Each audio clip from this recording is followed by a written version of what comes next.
Hey guys, Dale from Schwarz Performance here for our September 2019 shop update. We've made a lot of headway on the projects out in the shop here. Let's go check them out. What I've got here is Chuck's 1970 Challenger chassis. This one is equipped with our standard Wilwood 13-inch 6-piston front brake kit with red calipers. And he's going to end up getting a 6.2 liter Hellcat motor, 707 horsepower, backed by a GM 4L80 automatic transmission. We sell those packages as well. The Schwartz Performance G-Machine chassis is a very good upgrade for any of you looking to do a Hellcat conversion. These are a very stout chassis. They're way stronger than any other bolt-on that you can put on a stock unibody structure. And we have a lot of additional parts that can go along with it to help support the Gen 3 Hemi and Hellcat engines. Eric just finished up the exhaust fabrication on Kimmer's 67 Chevelle project here. This one's backed by a big block, so we ended up going with true dual 3-inch stainless steel tubes. This one we put a pair of SLP resonators on it along with a pair of MagnaFlow mufflers out back. So this one will end up getting ceramic coated as well. For hangers, we ended up using Deeds Engineering billet hangers and a pair of our Schwartz Performance exhaust hangers as well. The majority of our projects get new body harnesses from American Auto Wire. In the case of Kimber's car here, we use their Classic Update series. It goes through the factory spot and the firewall and integrates the new style fuses instead of the old glass fuses that the factory cars had. This Classic Update series also adds some circuits that are helpful for things like fuel injection and other power accessories such as power windows. We take the American Auto Wire harnesses and put a attractive split loom on here for a modern look. This car is getting Dakota Digital gauges, so we fabricated a harness specifically for the Dakota Digital control box that can be removed in case there's some type of an issue. As usual, we are busy as heck in the chassis shop here.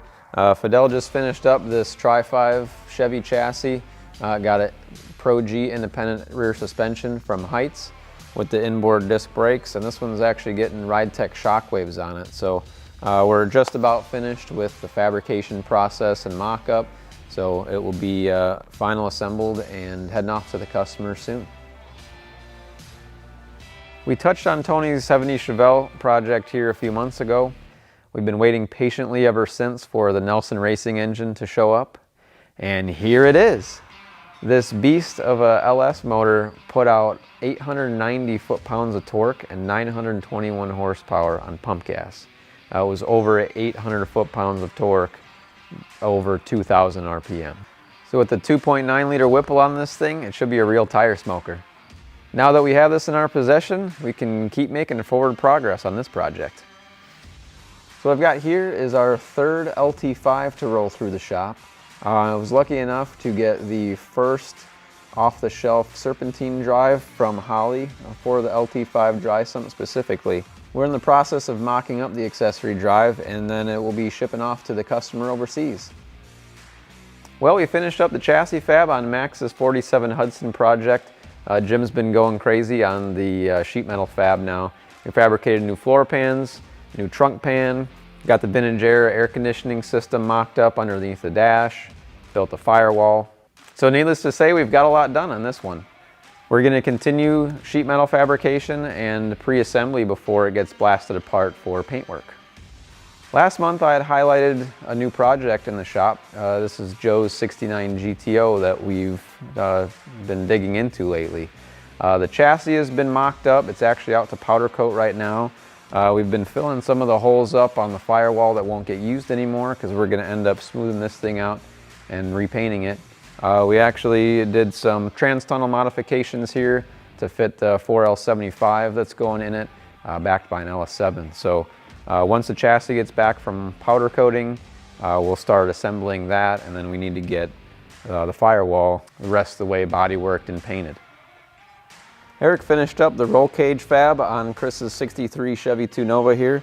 I've got some door bars in here. Everything's fully removable so we can have it powder coated once we start putting the car back together. We finished up the exhaust fab on this thing as well. We're in the middle of fabricating the vintage air air vent pockets into the dash instead of having a lower plastic piece underneath the dash, so it'll have a nice clean look on it. And then we're going to be mocking up the vintage air unit underneath the dash and making brackets for that. And we just also finished up making a custom bracket to utilize the factory gas pedal with the drive-by-wire pedal assembly required by GM for the LT4 engine that it's getting.